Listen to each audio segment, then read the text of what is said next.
बिस्मिल्लाहिर्रहमानिर्रहीम। अस्सलामुअलैकुम।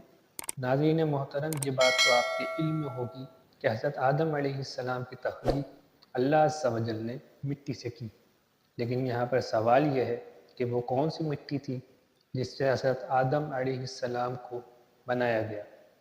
पिछली वीडियोस में मैंने आपको काबिल, हाबिल और हज़रत शीस अलैहिस्सलाम के मुतालिक कुछ बातें बताई, जिससे आपको ये बात वाज़ेह हो गई होगी कि हज़रत आदम अलैहिस्सलाम के इस ज़मीन पर आने के बाद ही नस्ल आदम की आज़माइश का सिलसिला शुरू हो गया था। लेकिन उन वीडियोस में मैंने आपको ये नहीं बताया कि हज़रत आदम अलैहिस्सलाम को ज़मीन पर कैसे भेजा गया, अल्लाह ताला ने आदम अलैहिस्सलाम को कैसे